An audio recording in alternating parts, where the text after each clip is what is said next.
The days are longer, the calendar is filling up, and I want to feel as good as this beautiful summer weather.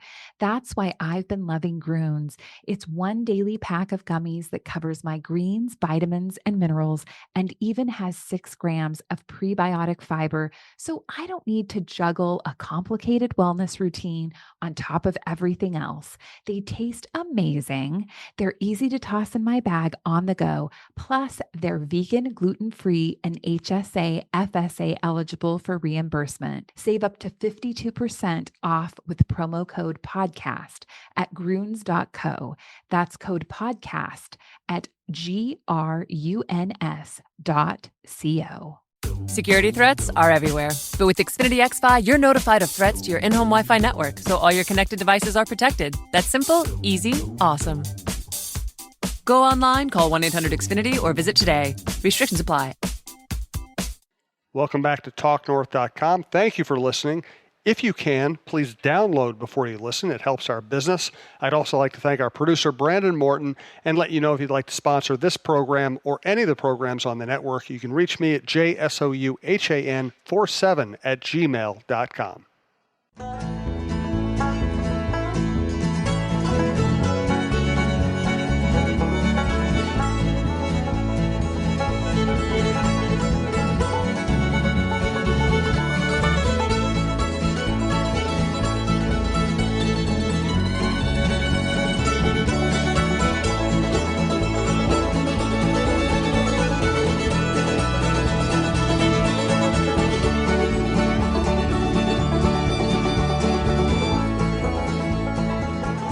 You know, you've been spending a lot of time in Iowa. You've been spending a lot of time driving to Iowa from Minnesota. I didn't know you could get Delta miles on 35W. Yeah, you should. That's a good point. We should work that out. It is funny. As I just got back this second. I was thinking, you know, how like up until last year, I'd never in my life been to Iowa. Now Really? It's like, yeah. Now it's like I know now you're the going whole out there city. meeting I got wrestlers. places- yeah, I got, now you have friends in Iowa. You know, found some cool spots. So yeah, it was a good trip. I mean, the Wild played well. Iowa played well last night. They were down 2-0 in the series. Have now even the best of 7 series, 2-2 going into Friday's game 5. And they played well against Chicago Wolves. Second period, it was all Chicago. Andrew Hammond was awesome, and he had to make some really good saves in that game, but the Wild played, pretty well against a team that has a lot of really, really good players in Chicago. It's Vegas's affiliate, and they've got some quality prospects there. But a guy like Jerry Mayhew continues to score goals against the best teams. He has 5 goals in the series already in just 4 games. I thought Soucy and Manel were awesome last night. I thought Prosser was great. Thought Cunnin worked his butt off, diving into piles to try to score goals.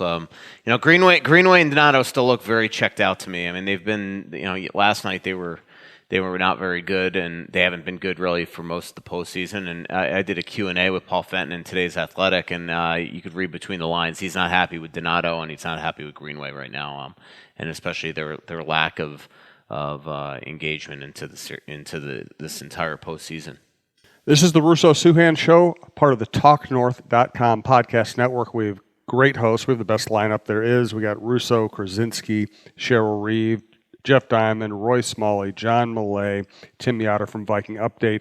We appreciate everybody who's made the network a success, and we are very pleased to announce a new partnership with Tin Shed. That is in Savage. It is a really cool place, Tin Shed Tavern and Pizza. It is at 12250 Zinran Avenue, Zinran, but go to tinshedmn.com and you can find out all the information. If you're one of our regulars from Woodbury or St. Paul, it's going to be a little bit of a longer drive just to come see us live. We hope you can make it. We also hope we attract some people from the southern suburbs and even outstate to come in and visit with us. Looking forward to this. We're going to have our own dedicated room at Tin Shed, and we're just beginning our partnership with them. The first 2 shows will be on May 22nd and May 29th. Those are Wednesday nights at 6:15 at Tin Shed in Savage. Check them out. We'll be telling you more about it. We're excited to get out and see our friends and the people come out to our shows again. Thanks to our other sponsors as well, Twill and the Dining Galleria, FixologyRepair.com, Tony Hoagland, your State Farm agent in Champlin, and Bite Squad. Use the promo code TalkNorth for your first delivery free, and just keep on using it. So thanks to Tin Shed. I'm looking forward to that. Yeah, I am too, and it'll be cool because I believe, not to give away where they live, but it's closer to Vicky. After years, for some reason I had the impression they were more like Woodbury area. Yeah, so after years and years of making them trek to our downtown shows and pay for parking and things like that, this will be simple for them.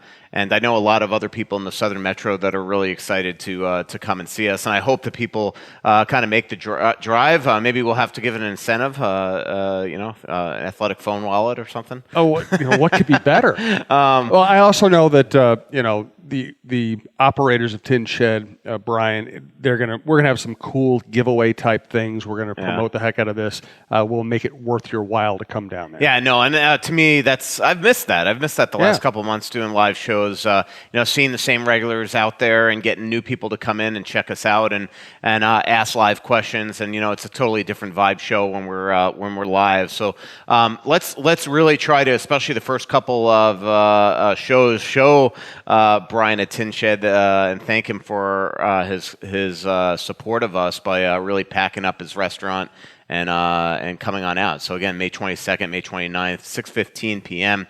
Tin Shed in Savage. It'll be absolutely awesome. Actually, it's funny. I just drove by the exit to Savage as I was coming to you to do this podcast, and it only took me about 18, 19 minutes from that area to get here to downtown Minneapolis. So it's not the longest drive in the world. No, it's not. And I used to drive through there all the time. I lived in the southern suburb. I had some friends down there with a guitar shop, and I'm looking forried to this. So it looks like the police finally raided your home. The 1,000+ weapons. Yeah. You know what? I would. If I actually grew up shooting guns a lot. My parents, my father had a rifle. He gave me a rifle and a shotgun. I used to love that stuff. I don't think you need 1,000. Yeah, and I think you need less than 1,000 guns. I always thought it was weird how you always venture off to Bel Air every couple weeks. All right, we're gonna get to hockey. Where are you next week, by the way? You PGA Championship. How long are you out of town? For 6 days, I think. Oh, that's a long tournament. It is. Well, it's a 4-day tournament. I'm actually, it takes a day to travel there and a day to travel back to the tournament, Mr. Long Island. Oh, good Lord. 2 games. The whole way up, I was waiting to say that to you. I'm going to be with your people. Yeah. And of course, Royce covered the last major that was held at Bethpage Black, and he said that he's never heard a crowd like that. He said they spent the entire time, that was back when Sergio was doing the regrip thing. Yeah, I grew up in Bethpage, at that park. And Sergio was doing the 18 practice waggles before he would hit the ball, and all the New Yorkers started counting 1, 2, 3, and then they made fun of Colin Montgomery's nipples. Yeah, I grew up in Old Bethpage, and it was right down the road, and we used to go. I mean, it's a huge. It's not obviously just the golf course. I mean, it's, baseball diamonds and everything. So we used to go there all the time, do that. 2 Game 7s. Yeah, 2 Game 7s, both very different types of games, Boston, Columbus. It just wasn't meant to be for Columbus. And when I said this to Jeff Rimmer, their play-by-play guy, yesterday. I'm like, when I'm watching them hit posts left and right, and then all of a sudden, against David Krejci, who's one of the greatest clutch performers in the league, puck hits the post, comes 40 feet out, lands flat, flush on the ice, face down, right at his stick, and he was able to unload that puck past Bobrovsky. After Columbus had hit post after post after post, you just knew the way that thing was going to go. And then last night, San Jose, Colorado. San Jose almost seems to be like a team of destiny right now. It seems like everybody's, the whole Joe Pavelski coming back, scoring the first goal, kind of a Hollywood story. And then obviously everybody wants to see Joe Thornton win a Stanley Cup. Obviously another offsides challenge that winds up being, somewhat controversial. I think a lot of people felt like maybe the video wasn't conclusive. Obviously the linesman in Toronto saw some sort of look that showed white. This is one of those cases where, it's second period. I think It's hard to blame Landeskog in this situation, but too many players just lollygag off the ice. And the other thing that was weird to me about this is that and I've read the offsides rule 1,000 times, and it's like almost like the league didn't know. Like, I'm almost positive on this. Like, the league put which is to me even made it weirder that they found conclusive evidence is that Landeskog never tagged up, and that's why they said that he was offsides. But there is, if you go down in the rule book 2 or 3 paragraphs after that whole where it explains offsides, there's another part of the rule that to me made this black and white that he was offsides. Is that when the player changing for you comes on the ice in the neutral zone and you're inside the zone, if both your feet are not in the bench, you're offsides. If you're on that side of the line. And to me, that way, it's obvious that he's on the ice. So to me, it should have been a cut and dry black and white he was offside. But for some reason, even the league report where they put out the press release of why they called this offside, they never even mentioned that, which to me is what made it an obvious call. So it was just kind of strange. Yeah. Let's get a little more into that. But, we have a ton of... I would say this is the rare time when we're going to get to as many Twitter questions we can because we have a ton of them, and there's not a ton going on with the Wild now, so we're going to answer a lot of those questions. I do want to tell you that I went out to my friend Scott Dayton's place at Twill in the Edina Galleria and bought a bunch more stuff. Every time I go down there with my wife, she says, you have to get this. I'm basically... Within a year or two, I think my entire wardrobe is going to be Twill stuff, and I'm happy about it. It just wears so well. It's going to last me the rest of my life. So check out Twill in the Dining Gallery. We're also going to record a new Twill ad to reflect some of their new spring stuff. Jim usually doesn't like to shop for clothes. I don't like it when he shops for clothes either, because he used to buy stuff I'd want to throw out. That's why I'm so glad he's found Twill in the Edina Galleria. He likes shopping there because of the comfortable environment and the friendly staff. He finds clothes that actually fit him properly and are high-quality brands that will look great for years, whether he's golfing or working. Our favorites so far are Peter Millar, Johnny O, and Barber. We spend our money at Twill because we love the clothes and we love the no-pressure shopping. Drop by Twill in the Edina Galleria for the best shopping experience and best clothes you'll find in the Twin Cities. All right, Twitter questions. By the way, last night I met Jason Shaver, who's... Wally Shaver's son, Al Shaver's grandson. He is the longtime play-by-play voice of the Chicago Wolves. Oh, cool. Absolutely one of the nicest people I've met. Just really cool to meet him. And he introduced himself as just Jason, and then I sort of looked him up. I'm like, well, no wonder he looks so familiar to me. He looks exactly like Wally.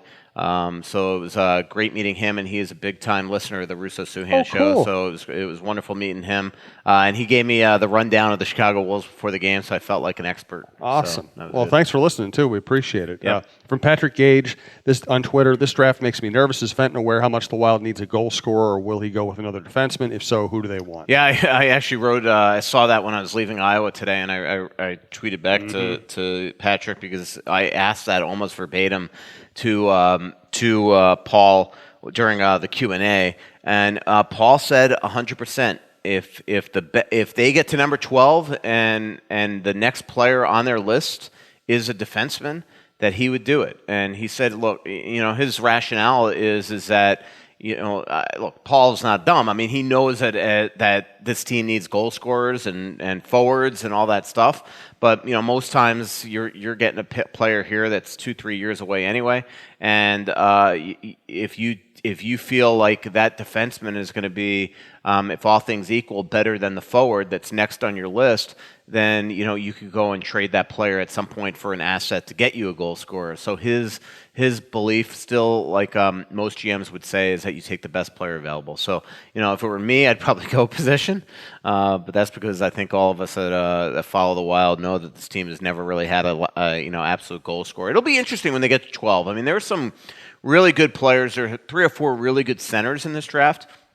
And again, all things being equal, you usually take the center over the winger. But then once those centers are off the board, all of a sudden you're going to have the Cole Caulfields of the world and players like that, and it'll just be interesting to see who's available for 12 for the Wild there. But again, Paul Fenton's convinced they're going to get a really good player. From Jonathan Brill, He said, ask Russo why he chose to come up to Minnesota and write for the Strib and cover the Wild. I've always been curious about why he chose Minnesota and his early writing career. We used to talk about this kind of stuff a lot in the early days of this podcast. It's not a bad time to revisit it a little bit. Yeah, I mean, well, first of all, it was probably Jim. First person I really met with at the Star Tribune. And I'm not kidding. When you go for a newspaper job, I don't know if it's like this at every job that you ever interview for jobs, but when you interview at every newspaper place that I've ever been at, you arrive at like 8 a.m. and they almost give you like an itinerary for the day, a syllabus. What would that be? Itinerary. Yeah. Like you would get your first day of high school where you have all your classes, and from this hour to this hour you meet with Anders Gyllenhaal, and that was his name, right? Yes. And from this hour you're meeting with Scott Gillespie, and then you're going to lunch with the columnist Jim Souhan, and then you're coming back and you're meeting with I remember I met with Patrick Royce, Joe Christensen, I think Chip Scoggins, and then you're going to meet with Glenn Crevier, and then you're having dinner with Mark Walleman, and that's the way my day went. And but there were a couple things. I mean, there's also I will say that I did go during my time at the end at the Sun Sentinel. I went for a lot of jobs in Atlanta, Dallas, places like that, Denver. I got offered a lot of jobs, and I just wound up they just weren't the right ones for me. And then at the end of the lockout in 24/5, it was pretty clear that my paper didn't want to put me back on the Panthers. They were sort of going to give me you can cover anything like that, but they felt the Panthers were becoming irrelevant down there, and thank God I didn't stay there because they don't even cover the Panthers anymore, and this is their team. But regardless, so this job I always knew was available during the entire lockout, and it's a hockey market. It really intrigued me, and not to get into a long, crazy story, but it was end of July or early August, and I took off from Miami, flying Air France to London through Paris. I left at like 6:20 p.m. I landed in Paris. I checked my voicemail, and at 6:25 p.m., so 5 minutes after I turned my phone off, I had a message from Glenn Crevier, the old sports editor at the Star Tribune, asking if I would fly to Minnesota and meet with him. And I called him from Paris and I said, yeah, I'm very interested in the job, but I'm in Europe for the next 2 weeks. Can I come when I come back? And he goes, well, how about this? Let's have a phone interview when you get to London, and then I'm leaving for 2 weeks when you get back. So how about end of August? We fly you up there. We will not hire anybody in that interim. And so I have this great hour and a half long conversation with him, pacing outside this pub in London. Pacing? I can't well, imagine it was that. like, it was loud inside, so I was just pacing back and forth, that type of thing where you were just walking in front of a place. Has a great thing. For the next 2 weeks, I did a lot of due diligence, talked to a lot of people about the Strib, things I think he did is. So here's the crazy thing. So end of August comes, I fly to Minnesota. I have that day where I meet with everybody. I'm about to leave. They ask if I can extend my trip and look, because it was getting so close to the season. Maybe we'll put you in touch with a realtor, and we'll have you look for places to live in case you get the job. So right away I'm like, oh my God, all right, that seems strange. So here, long story on that, I know, but I'm flying back to Florida on American through Dallas, and Hurricane Katrina is coming over Florida at that time. And so I could not land in Fort Lauderdale, so I got stuck in Dallas. And when your plane is canceled because of weather, it's on you. When it's mechanical, it's on the airline. So I have to stay in Dallas overnight. Then the next day, I was actually going to fly to Orlando and then rent a car and drive home. So I have to call the Star Tribune and say, hey, I'm stuck in Dallas. 1, can you pay for my hotel? But 2, I got to now fly to Orlando and rent a car and drive home. Will you pay for that, essentially? And Brenda Peterson was her name, right? I think so. Yeah, that worked, or Janet Peterson. It was Janet. Brenda something, I'm blanking on it. I think it was Janet Peterson.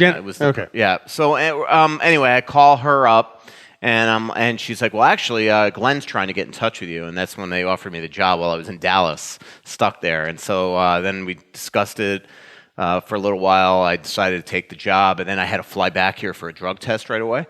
And then what they did is they still hired you. Yeah, and they put me up for a week to actually finalize finding a place and things like that, and buying furniture and all that stuff. So, long story short, I mean, it was the hockey market and it was the newspaper.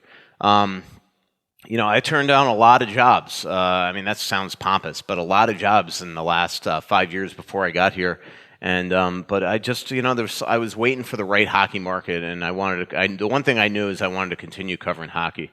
I do wish the team was a lot better during. I mean, this is going to be my 15th season covering the Wild next year, and you don't root as a beat writer, but you want to cover big games. But I look at all. We all want to cover big games. I'm talking to Jeremy Rutherford on the way up here, who's the St. Louis Dispatch. He's the Athletic beat writer that we stole from the St. Louis Dispatch.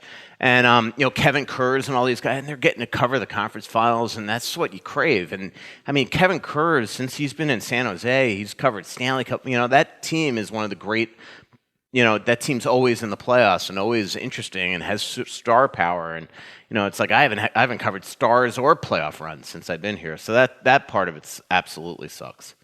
So it was such a great story, and then you end on this downer. Well, I mean, it is. I mean, trust me, there's no other market I'd want to be in. I know. Because we all want to cover the premier, good teams, to me, good this players, is still the premier hockey market in the U.S. But the team part of it has absolutely been a disappointment. Thanks to Fixology Repair, fixologyrepair.com, downtown in the Skyway, 3rd floor, Mall of America, and soon a new store in St. Paul downtown. We'll be telling you more about the address and how you can access that soon. Fixologyrepair.com, jewelry, watch, and smartphone repair. There are some things in life that you just can't live without. Now, whether it's a special piece of jewelry, a watch, or even your smartphone, you want it in working condition. At Fixology Repair, we are committed to restoring your pieces so that everything works or fits the way it ought to. Watch servicing, chain repair, and broken screen replacements are just a few of the services that we offer at our 2 locations, Mall of America and the Skyway in downtown Minneapolis. Please visit us at fixologyrepair.com or at fixologymn on Twitter to learn more. Mention this ad and get a 10% discount on our services. My mother is bringing a Cartier watch to have a new battery put in by John Hedges. By John Hedges, our friend. Hopefully, John. Yeah. I don't think John drives. He always has used light rail to get to our shows. We need light rail to go to Savage. That's the only solution here. Just a real thing on what the little soliloquy I went on there. It's like I can't imagine that I piss people off by saying the last thing because. I think Wild fans appreciate it. They get it. They want to see stars. Yeah. They want to see a playoff run. And it's the same thing with me. It's like, I'm watching all these young stars around the league, and I'm just like, why can't the Wild ever get those guys? Ever. The guy that instantly just shows up and is just a stud. When's the last time we've ever seen that on the Wild? Never. Never. I mean, Gaborik was something like that. Yeah.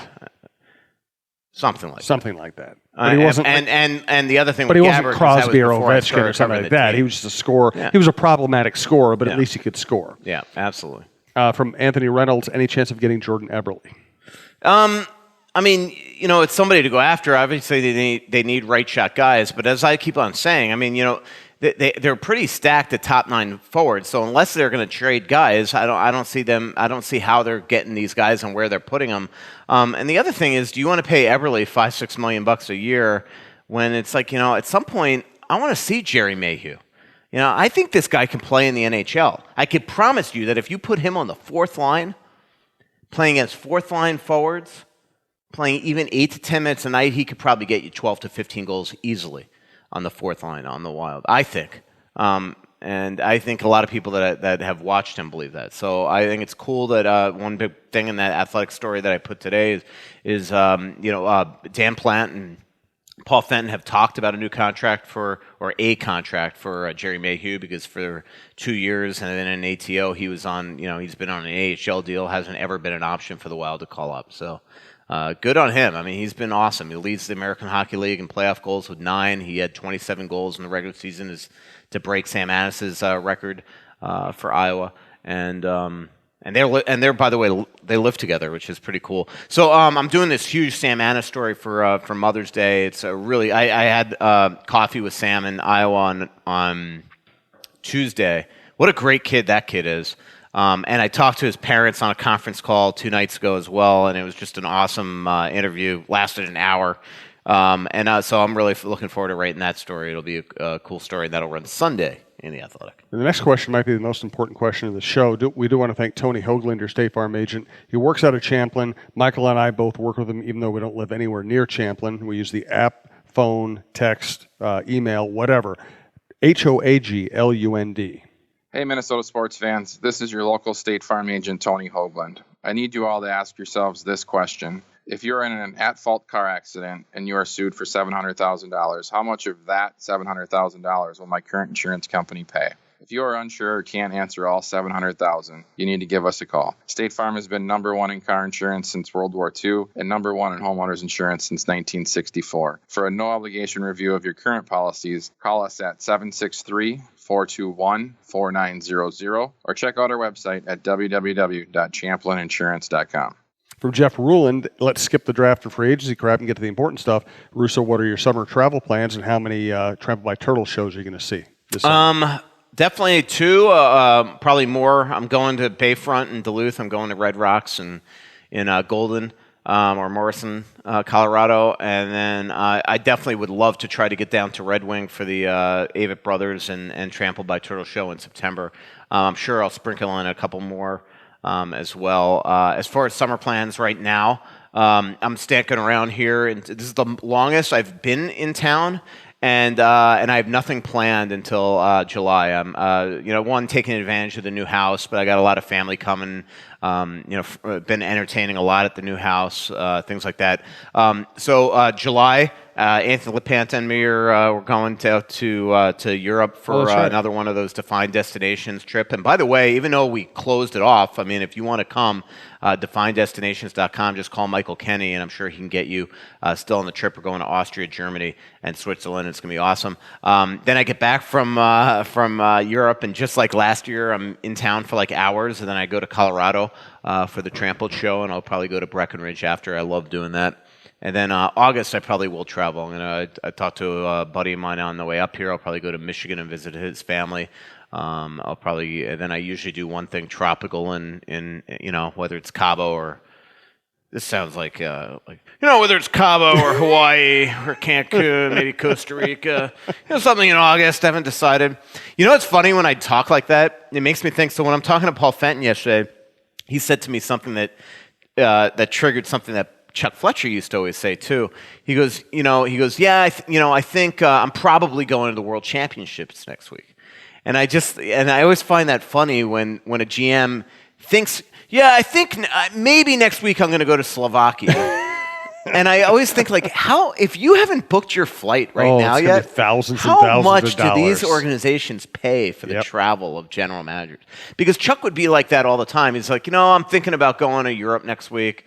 Or like I'll be on the phone with Chuck Fletcher doing an interview, and he'll be in Europe, and I'm like, oh, when are you coming home? He goes, probably in 2 days. I might stay a third day. And I'm like, what? I know. How do you I guess when your payrolls are $60 million. But it's also it's like these guys' jobs are so up in the air. It's like it's like also you got so Paul Fenton right now is in meetings between amateur and pro meetings. He's got the Iowa Wild still alive that might be in the conference final next week. So his schedule is really up in the air. Mm-hmm. So it's but part of his other thing is he wants to scout the World Championships for free agents and things like that. But he also wants, he's part of the U.S. advisory board, so he's got duties as well. Right. So it's like he's got to get to Slovakia at some point.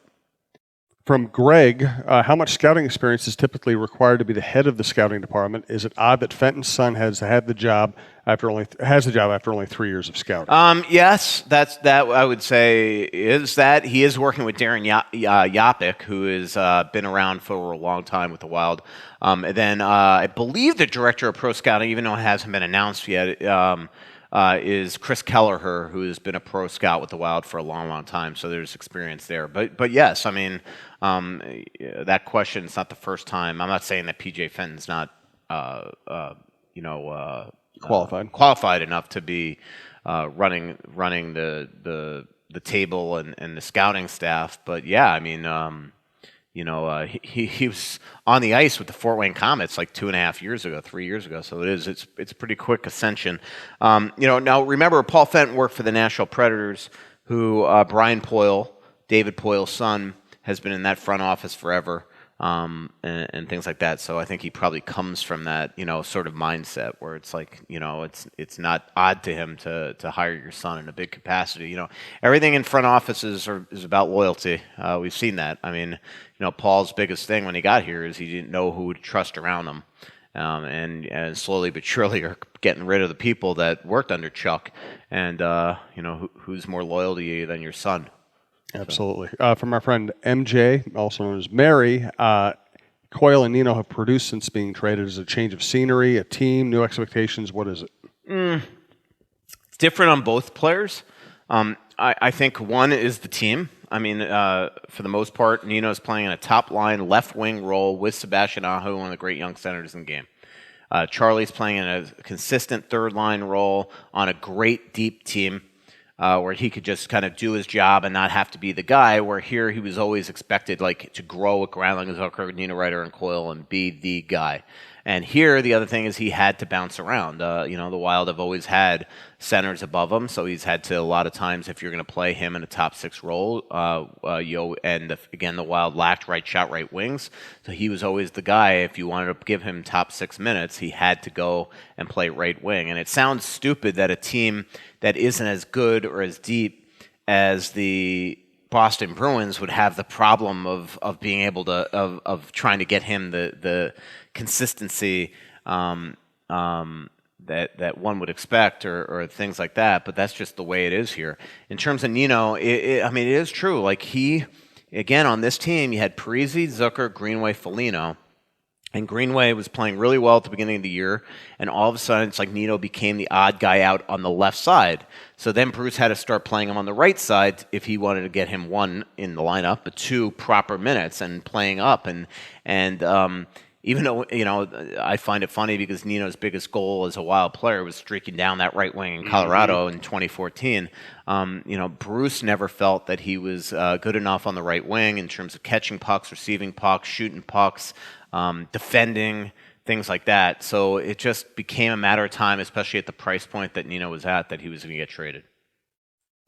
From Skylar Vicious, early conference final predictions. Good question. I will say I'm a little surprised at how many prognosticators, which we've all sucked all throughout the postseason, is not giving St. Louis a chance. It's like San Jose.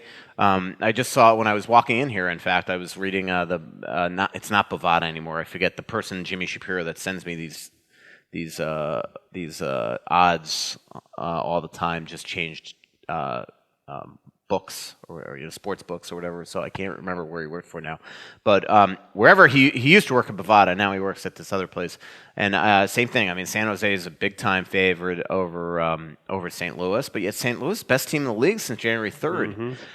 And I don't think anybody could watch that Dallas game and say that they weren't dominant. They're getting great goaltending from Binnington. The stage has not been too big for him. Suddenly, Tarasenko's starting to look like himself. Robert Thomas and Jaden Schwartz has been awesome. They got star power in their back end with Parayko and Pietrangelo. I like that team. I think this is going to be a fabulous series. I picked in our athletic, and I've been wrong throughout everything, so don't go with me, but I picked the Blues to win this series in 7. In our athletic predictions today. And in terms of, I get Boston, I think Boston's coming out of the East, but nobody's giving Carolina a shot, and Carolina just continues to absolutely surprise us all. So it'll be a good series. It'll be interesting to see who's in goal tonight. Rod Brindamar's not saying. If it were me, even though Mrazek was unbelievable before he got hurt, I think he still start the series with McElhaney and not start the series with a ice-cold, maybe rusty Mrazek. I think you go with the guy that's off the rhythm of just coming up with a huge playoff series win against the Islanders. From Sam Randall, the worst bad luck moment in Wild history, is it Harding breaking his foot, Harding being ill, Gabrick's soccer groin injury, Nick Schultz appendicitis, Coyle's OT broken stick, Yzerman not the GM, and Patrick Kane stanchion OT? I would go... And this is going to be, I really mean this as no disrespect to Chuck Fletcher, but I would go the Yzerman thing. Because that would have had absolute long-term ramifications. So who knows where this goes? They might not sign Parisi and Suter if Yzerman's here. They might have freaking Kucherov if Yzerman's here. You just don't know. So I think that'd be the most fascinating thing. And I think Yzerman has proven to be an extremely intelligent general manager, and I think that's probably the biggest one.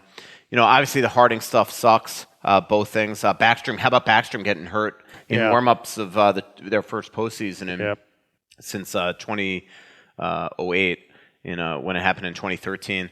The Gaborik groin one hurt for a couple reasons, but it did lead to the ascension of Cal Clutterbuck. Like, if I remember correctly, Clutterbuck was called up when we were in Florida and never left again. And I'm pretty positive, because remember, the one of the funniest stories I did at the Strib is I was talking to Clutterbuck like 3 months into his time here, and I'm like, what's going on? He goes, I'm trying to pay this stupid bill to the Houston airport. I'm like, why? And he goes, I left my car in the parking for like 2.5 months. I'm like, what? Like, how dumb are you? Like he left his car parked at the... That's like $10,000. But where it was bad luck was then, for his own personal, in Doug Risebrough's view, selfish reasons, Gaborik decided on his own to go under the knife. Wouldn't come back. Finally came back after the trade deadline in his last year of his deal. So the Wild could have traded him, but couldn't because he wasn't back. And then all of a sudden he comes back, has like 10 goals in the final 8-9 games or whatever it was. It was crazy. Look it up. It was just spectacular and showed everybody he could still play. Then Risebrough gets fired. Jacques quits. Chuck comes in. Then all of a sudden, Gaborik wanted his money again, and Chuck's first big decision couldn't have been to give this guy $80 million. Right. So he leaves as a free agent. So all that led from that one stupid groin injury playing soccer down in Florida. Wow. What was the others? They were good ones. The Stanchion was bad luck. Yzerman, Coyle, OT, broken stick. Yeah, I mean, that's Nick Schultz, appendicitis, and Harding. Nick Schultz, appendicitis is just insane. That's that really is like one of those things that epitomizes the Wild franchise. One of their most important defensemen after winning the division in 2008 is sitting above me in the press box in Game 82 when we're there, thinking he's sick. Flies home, finds out his appendix exploded, and misses the first, basically the first 5 games of the series, and played Game 6 when he had no reason to be playing. When he should have been on the ice. From Brent Winthizer, how do you feel Iowa's success this year will impact the Wild going forward? Is there actually NHL talent there, or does it help establish a winning culture? Well, I mean, I like what I'm seeing from guys like Manel and Soucy, and Belpedio wasn't very good last night, but I thought Manel and Soucy were awesome. Look, I mean, Mayhew has turned himself into a player. He will get his NHL deal. But in terms of the other guys, there's probably no real legitimate prospects on the ice. There's a lot in the Black Aces. Thanks to Bite Squad. Use the promo code TALKNORTH for your first delivery fee waived. Keep using it. They deliver breakfast. They will deliver lunch to your office or wherever you are. They will save you from having to go out at night and deal with parking and driving and waiting in line and worrying about reservations, and you won't have to do dishes, and the food is just as good as you get in the restaurant. They've just added a bunch of restaurants in Minneapolis. They also have a membership deal, $5.99 gets you free delivery per month from anywhere within a 4-mile radius. So there are a lot of good deals there. Download the app, go to bitesquad.com, and thank them for supporting our network. From Carson, is Eck in Iowa? He only hears about Cunnin and Greenway. No, Eck is done. He's, he needed waivers, and also if they had done Eck, it would have been their 4 full. It would have been their maximum 4 call-ups that they would have been allowed. From Serious Mashup, please elaborate on Mayhew. Works his butt off, plays like a hockey player. He's got this huge gash on the bridge of his nose, and I asked him about it. He's like, it's like when I'm on the ice, I just see red. Goes to all the right players. He's kind of their Parisi, is the way somebody said it to me pretty astutely today when I talked to him. He just goes to all the right areas, but he's got the skill to toe drag. It's too bad you can't just put O'Reilly and him on the 4th line next year. I would put the 2 of them together in a heartbeat. From Irrelevant. I would do that in a heartbeat, actually. Hopefully Paul's thinking like that. From Irrelevant, why did the Minnesota Wild not renew Andrew Thomas's contract, dropping more analytics? Sounds like strange. It's funny because that was one thing in my Q&A yesterday that I meant to ask him, because I also hear that they only have one other person in analytics in the organization. I'm not sure she's staying, and she's brilliant too. So I do want to ask how to Paul, and I completely forgot, and I had it written on my notepad to ask him, because I really haven't had him articulate yet why he got rid of that, or if he plans to enhance it, because I don't know if analytics is big into Paul. Paul Fenton's big into that, and I'd love him to explain, how analytics, helps him do his job, or if he even feels like it does. And also, all of a sudden, the trades did not feel like analytics driven. Well, not with Victor Rask. And then the other thing is, now all of a sudden there's going to be all this data, flood of data coming to all of us, puck tracking and things like that. And I want to know how he sees that having an ability in the future to help him do his job. So I have not, in fairness, I have not asked that specific question yet. From Chris Ailes, he asked about Greenway and Donato at Iowa. Why are they kind of looking lethargic? I don't know. I mean, it's disconcerting because they're already a month into this, and it's you can't rely on this excuse anymore that they're checked out and wish they were gone. But it was not a good thing watching them last night, and frankly, I felt that way about both of them throughout the postseason. There was one game down there, game 2, where all three of them. Two of them were good. Greenway wasn't. Then there was one game in the Milwaukee series where I know Dan Myers from Wild.com wrote a big story on Greenway, feeling that he was good. But really, Donato and Greenway haven't been very good. And so, from Nikolai, the Q&A was nice insight. However, you can almost read the tension in Paul Fenton's answers with Russo. Who sets these up, and how fun is it to write up after? Well, I mean, in terms of the tension, it was an affable interview. I think that's just kind of the way it reads, maybe. Right. That's the way Paul Fenton talks. Who sets it up? I mean, not that you need to get into it, but I mean, this is one of those, I emailed Sickman, the Wild PR person, asked him if Paul was going out in Iowa, and if you could ask him if he'd do a Q&A with me. Sickman wrote me back almost immediately saying he was, and that Paul said yes. And then from that point on, I just texted back and forth with Paul, because they were on this bus coming down with all the scouts yesterday. So it was just kind of a matter of us aligning. And so then when he got to the arena, I went down to the suite and talked to him for a half hour or so. And not everything, also, a Q&A is not everything that we talked about. Right. There were other parts, it's some stuff that I'm saving for other stories, other parts that I didn't put because it was kind of convoluted, and that I didn't put that because of that. And so, Q&As are not, I don't want people to think that it's a pure transcript of everything. A lot of times, actually, like maybe even, the questions won't be in order of the way that they were asked, just to kind of make them more, better reader-friendly experience. From Wild Nation, what was the rest of your question when you asked Fenton about Nino and Coyle? The people want to know. Honestly, that was it. Okay. Yeah. From Russo's Filter, Russo said recently he writes gamer speeds as readers want gamers. If he didn't have to write them, by the way, Russo's Filter also does a show, the Minnesota Sports Fan Unfiltered show, or the Minnesota FU show, depending on what version you want to listen to. He said, you write gamers because your readers want gamers. If he didn't have to write them, what other kind of things would you write? I don't know. I mean,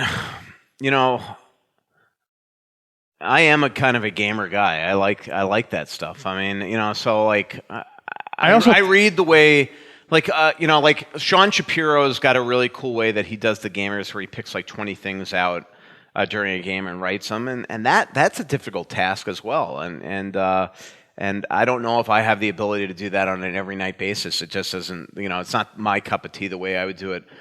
Jason Botchford, the late Jason Botchford from Vancouver, he just, sadly passed away the other day. Yeah. He had a thing that his fans absolutely loved, and I would read these things and watch. I'd watch him write it during the game and after the game, and he you can't see me right now, but he'd lean back in his chair and almost like his leg was up, and he's writing this thing after games, and I'm like. And then I'd read it after it was on. I'm like, how did you even come up with this? I mean, it was just crazy. Like I would not have the ability to do that. And so, there's just I don't know. I mean, I'm kind of that. I like to be analytical in my gamers, and this market likes that. Yeah, I mean, so. Yeah, that's one of those, like, I'm kind of a dinosaur, and, I actually should do a poll to see if fans actually do like them. Like, is it just too much type, and you'd rather it more reader-friendly and, like, little cool nuggets and things like that rather than a full gamer? I almost should do a poll going into next season, because at some point, especially, I mean, I hate to say it like this, but if next season sucks, right, people are not going to want to read. Gamers lose their value. And you know what? I'm not going to want to every single night just rip on them. So there's got to be kind of, it's one of those things I'm going to have to talk to my editor about how we kind of do this going forward. From Joe Campion, do you think the Wild will send an offer sheet for Marner or another forward this offseason? I don't. From Frozen Wookie, how much rope do you believe the owner will give Fenton based on past performance we've seen so far?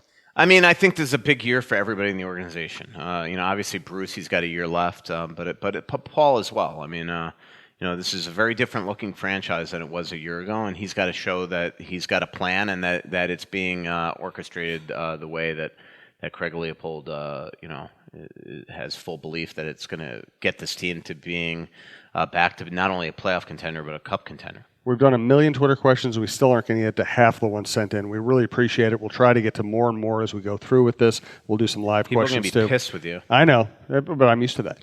For the record, this is all Jim ending this. I could stay here all day. I have no problem. I just drove 4 hours from Iowa. I'm not tired at all. Don't need to go home. I got to pack and move. It's 2:11 anyway. We've done 42 minutes. It's 2:11 anyway, and I'm right in a 7-day-in-a-row streak at Starbucks where I have to go in every day after 2 to fulfill my achievements. Oh, so you're ready to leave. Yeah, I got to go. I got it. So we're going to do 1 or 2 more Twitter questions. I want to thank Tin Shed again. Tin Shed in Savage. Their website is tinshedmn.com to get their address and check out their stuff. Really good comfort food place, a lot of TVs, a lot of video games. It's gonna be a blast to hang out there. Looking forward to it. Thanks to all of our other sponsors and everybody who's listened to the podcast. The numbers for this show keep going through the roof, and we do appreciate it. So a couple more Twitter questions from Chris Osley. Are we the highest rated show on the Talk North radio network? We have the most. This show has the most listeners, okay. And so yes. Chris Osley, do you think GM Fenton would trade Jared Spurgeon if he can't get a long-term deal extension worked out? I mean, I would. I don't know if he would.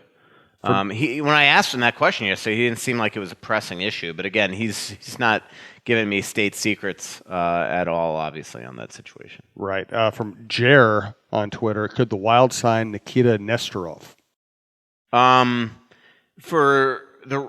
Is there a reason that in that situation? Because I will say a lot of people have been asking me lately. The reason why I'm saying it like this is a lot of people have been asking me lately whether or not they'll bring in Russians to this team as a means of trying to make Kaprizov happy and more comfortable. And I asked Fenton that question as well. And again, he didn't seem like that's something that he's thinking about, that he feels is an overall priority. But yeah, I like Nikita. There's no doubt about it. Last question. Anthony Creans. I hope I'm getting that right. Is it just me, or is Fenton a bit abrasive with the media? Also, who's the hardest guy you've covered? The hardest guy I've covered? Tough to read, short with you, etc. I think it could be anybody in hockey. Oh, that's what we should talk about, the Brad Marchand thing. Oh, yeah. Let's talk about that real quick. We'll answer that question, then we'll talk about Marchand, then we'll bow out. Yeah. Twill in the Edina Galleria, fixologyrepair.com. Tin Shed in Savage. And listen, even if you're not going to a live show, go into Tin Shed if you're down in that area, have a beer, eat, and tell them we sent you. We want to support their place. And also Tony Hoagland, your State Farm agent in Champlin. All right, toughest guy to cover. Toughest guy to cover. I don't know. Mike Keenan was right up there in terms of anybody that's ever covered. Paul's up there. There's no doubt about it. Player-wise, Manny Fernandez was not fun. Yeah, I don't know. Okay. I will say, the Brad Marchand thing was just insane this week, where he just, treated Kyle, the Sportsnet reporter, live on TV, made himself look like a jackass with the short answers. Yep. And Kyle handled it well, because even as the most veteran reporter, that's an intimidating thing, even when you're not on camera. I will say there's 2 Wild players current Wild players that have done that with me, and it's not a fun experience. Like even for somebody as experienced as me to have to, kind of play that game with somebody. And one of those players I get along with great and have a good relationship with, but he's done it to me 3 or 4 times, including after the season finale. And it's not a fun, it's an uncomfortable, squeamish situation, and I'm not on camera. Like Kyle handled that really well. And if you don't know what I'm talking about, just Google Brad Marchand, and I'm sure it'll pop up. And then but no, Paul's not a fan of the media. But look, all I ask is that he's got to understand that I have a job to do, and that there are other people in the market that have a job to do, and as long as I'm getting access like yesterday, I have no problem. I mean, well, here's my big picture take on this. Every sports team, every sports league begs for media coverage. They know that they need media coverage. They thrive on media coverage, and then they get media coverage that they don't particularly like or that they find annoying, and then all of a sudden it's this big war. Yeah. They're not seeing the big picture. I always say this. If you went to any 18-year-old athlete in America and said, here's the deal. You're going to make millions of dollars. You're going to have millions of fans who love you, and the price you're going to pay for those riches is you're going to have to answer some questions once in a while. Yeah. Who would turn that deal down? Yeah. Well, I'll say this. This will be a good way to end the show in a final thought. I'm talking to Peter and Demi Annis the other night, who's Sam Annis's parents. And they said something to me that kind of, when I got off the phone with them, I was thinking about this Marchand thing. And actually, let me preface it by telling you the second thought at first, is that all these moron Bruins fans that love Brad Marchand, that's like, he has no obligation to talk to the media. Actually, I think it's in their contracts. Yeah, like by the way, what's it's a contractual he can do whatever obligation. he wants. And I just want to be like, and my retort to that is something that Peter Annis and Sam Annis told me, or excuse me, that his mom told me, is that that they love following me on Twitter because they learn about the Minnesota Wild and blah blah blah blah blah blah. But it's really hard, with Sam being in Iowa and in most American Hockey League teams, because there's not a lot of media there. So in other words, you don't really know what's going on with the teams because nothing's written about them. It's not on TV. You can't just pop open and read stories about them, blah, blah, blah, blah. And that's no disrespect to some of the reporters that do great work covering the AHL. But my point is, Bruins fans, if the Boston Globe disappeared, if the Boston Herald disappeared, if Greg Bedard's outfit disappeared, if The Athletic disappeared, if Nesson disappeared, and it was just a bunch of freaking hockey players out on the ice, you know what they'd be? They'd be the American Hockey League. They'd be the USHL. They'd be the NAHL. They'd be the CHL. You would not know anything that's going on. They wouldn't get fans. What makes sports fun is the media coverage around it allows you an inside look into what's going on. Now, sure, there are some fans out there that probably hate the media, that just love these guys and want to watch hockey and get entertained by it and don't need to know every little single detail about what's going on. But I think the fun of it, and I would assume that everybody listening to this podcast would agree, because they're actually taking time out of their day to learn more about the Wild, would agree that it would be an absolute boring existence if all of a sudden you couldn't open up the newspaper and read what's going on and read quotes and see interviews, and if that stuff didn't exist. So the fans that sit there and sympathize sometimes with Brad Marchand for looking like a freaking baby on national TV and think it's humorous that he sits there and gives one-word answers to reporters both on the ice live or after the game, sorry, I'm watching CNN. This 6th grade survivor from this school shooting is just crying on live TV, and it's just tragic just watching him. Boy, this is hard to watch, and it's on mute. I guess that's my only point. That these Bruins fans sit there and it's part of the athlete's job. Yeah, it's part of the job. It does, and you know what? Who among us has a job where you never do anything you don't like? Yeah, I mean, yeah, exactly. It really is, and again, not to get back to Paul, but that's what I hope that he understands, is that there is a value to us, and he's got to respect it. I mean, he's tried for 15 years to become a GM in the NHL. He's, been turned down for 11 or 12 jobs as a GM in the NHL. He's gotten a dream job here, and to waste energy searching for leaks and the most monotonous of stories that are out there, or quarreling with media over in my eyes innocuous stuff as well. It's wasted energy. He's got a huge job ahead of him to try to get this organization back in good standing, because next year could be tough. And so to waste his energy worrying about who told Russo about a torn ACL of Mason Shaw or a knee injury of Zach Parise that he reported after we already knew he was out for the year. It's wasted. So last night I had a great chat with him for half hour or so or whatever it was, and that's all you ask. I'm sure he didn't love doing it, but he did. But he couldn't have been more accommodating to do it. So that's why on this subject I'm a little sensitive to the fact that people think that he sounded abrasive, because honestly during the interview, even though it might read that way, that's just kind of his personality and the way he speaks. It wasn't a tense back and forth at any point during the interview. At least I didn't feel that way. Well, since we tried to end the show, we've done about 20 minutes of the podcast. Yeah. That was pretty good. Tin Shed. May 22nd Savage. and 29th. May 22nd and 29th. They're Wednesday nights, 6:15 start. We'll do about an hour, which means we'll be there for about an hour and a half at least. Come on down. You know the deal. We have a great time at these live shows. Come down, support Tin Shed, support the Russo-Souhan Show and TalkNorth.com. We do appreciate it. Pretty little city built on a hillside. Music in the bars and fire in the sky. We went to the beach and it was covered in ice. And I used to call it home. So much coming out, there's nothing going in. I know that you feel like you're never gonna win. Oh, but the world won't forgive a winner.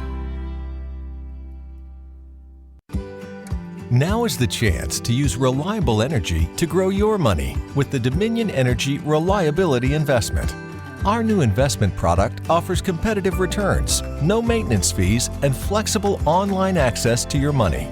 Make the reliable investment in reliable energy. The Dominion Energy Reliability Investment. To find out more, go online to reliabilityinvestment.com. That's reliabilityinvestment.com.